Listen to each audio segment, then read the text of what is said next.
In this last part of our last unit discussion, we'll look at Reagan and Bush. This would be material in chapter 26, 27, and 28, largely 27 and 28. So let's look at Reagan's election, his 2 terms in office quickly, and President George Herbert Walker Bush, the first President Bush, a little bit as the Cold War ends. So Ronald Reagan is elected in 1980. He easily defeats Jimmy Carter, who is crippled by the economy, the energy crisis, and of course the Iranian hostage crisis, which only comes to a conclusion the very day Ronald Reagan is sworn in as the next President of the United States after the 1980 election. And Reagan, of course, is very popular from many of his television and movie roles with many of those who would have been old enough to vote for him. And he has a very gregarious, very affable presence on television. And even though there are a number of very serious scandals during his administration, none of them stick personally to him. So the press starts to dub him the Teflon president, Teflon being the first non-stick coating that comes out on skillets and cookware. So here's a look at the election in 1980. And again, you can see that he does easily defeat Carter with 91% of the electoral vote. So again, a quite easy election for him. And he will win re-election in 1984. Even by that time, he is beginning to show a few signs of Alzheimer's that will tragically take his life in his post-presidency. So let's look at his domestic agenda. He runs on a domestic agenda that is very pro-business and calls for deregulation of the economy and scaling back the New Deal era of programs that had been popular for, by this time, nearly half a century. So his economic plan called for social spending cuts and reducing taxes and balancing the budget. Part of his economic plan was a massive tax cut. And he did pass legislation, the Economic Recovery and Tax Act in 1981, with Republicans in Congress to cut income taxes by 25%. This did help stimulate business. Tax cuts were especially slashed for the wealthy. And of course, this did help to, as his administration would say, pull the revenue plug for Congress, so fewer social spending programs could be created.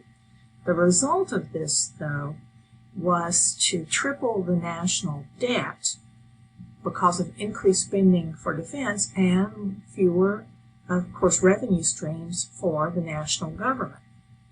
There was an economic boom in the country in the 80s. Remember, as we previously discussed, energy costs went dramatically down, and so consumer goods were cheaper, and goods in general were cheaper during the 80s. But also the federal government spent a lot of money in the New Deal style spending increases, but the boom largely was spent on additional defense dollars. Also, with the deregulation of credit, many Americans spent a great deal in additional credit spending. This is the credit card boom, in essence, that happened both personal and in government. So deficits, large deficits, and large personal debt would be racked up in the 80s. And the theory that became popular in the Reagan economic revolution, as it was called, was supply-side economics, which was a new twist on the 20s trickle-down economic theory. It was very popular. The result, in part, was the widest income gap since World War II. Social Security tax increases were passed by the Congress. Of course, this had an impact on the lowest paid workers.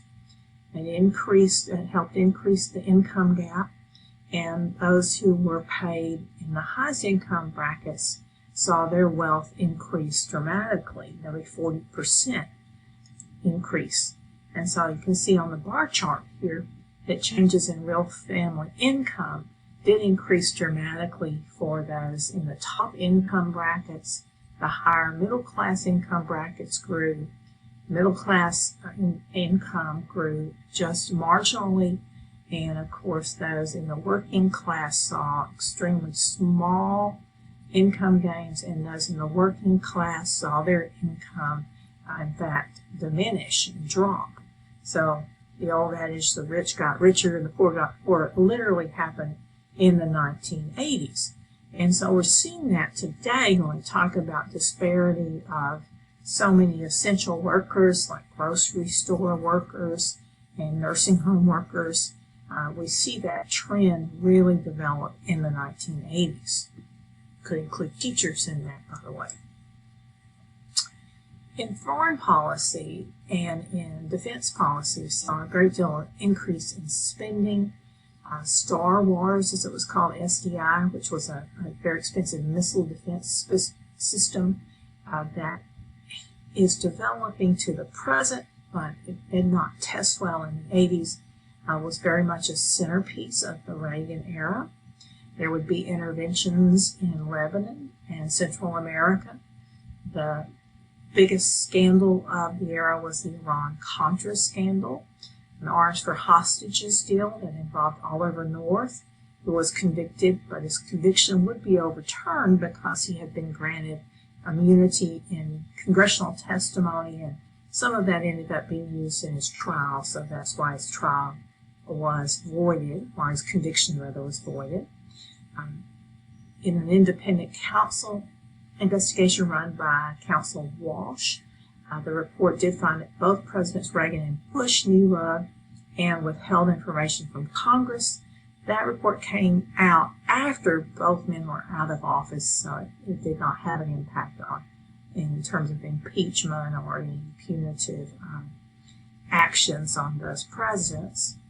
This is the era, of course, the beginning of the end of the Soviet Union under Mikhail Gorbachev. The policies of glasnost, of openness, and perestroika. The restructuring of the Soviet economy occurs during these years, and certainly more arms limitations deals with Reagan occurred under Gorbachev. So this is truly the beginning of the end of the Cold War. President George Bush, who was vice president for Reagan, is elected after him in 1988. He defeated Michael Dukakis on the Democratic ticket. Bush had been a World War II veteran, of course, and he was well experienced. He had led the CIA in the past and had been in political leadership for a very long time. He was from a very well-known family, and he was able to defeat Dukakis in this election. Dukakis made a number of mistakes, including running around in a tank, which made him look really ridiculous in his famous tank ad. Dukakis also has a very negative ad called the really important ad used against him by one of Bush's PACs, not Bush directly, that is very famous in this campaign, that made Dukakis look soft on crime. And so that combination of Bush's connection with the popular Reagan and Bush's experience and the use of advertising successfully in the campaign all add up to a Bush victory. President Bush is well experienced and well liked. He is able to conclude the Cold War. The Soviet Union does break up under his administration in 1991. He oversees the reunification of Germany and the fall of the Berlin Wall. And here's a very good episode of Himmler's history about the end of the Cold War. I encourage you to watch. But President Bush does have his trials as well. The Persian Gulf War occurs. The first Iraq War occurs when Iraq invades Kuwait in an effort to get oil-rich resources to fund its war with Iran. President Bush leads a multinational force to liberate Kuwait. It is a very short war. It lasts just hours in terms of the active fighting. It is because it is so successful and so short, a total of 6 weeks. Very popular. President Bush is a very popular president in wake of this short and easily won war. He chooses not to go on and liberate the whole country of Iraq, but rather just stick to the limited goals of the war.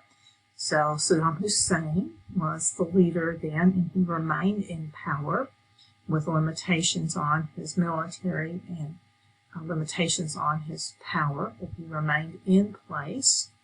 And so, of course, this leads us back to Iraq during President Bush's son, President George W. Bush's administration later, after President Clinton's presidency.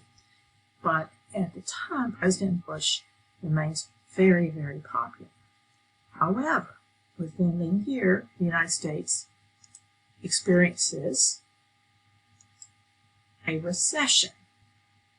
The economy goes into a tailspin. And so the economy is the issue, not the victory in the Persian Gulf War. And so, again, a relatively unknown Southerner captures the Democratic Party nomination, Bill Clinton, and he is able to defeat the popular Republican President George Bush. And Bill Clinton, winning the 1992 race, will then go on to be a two-term president and, of course, one of the 3 American presidents impeached but not convicted and removed, of course, from office.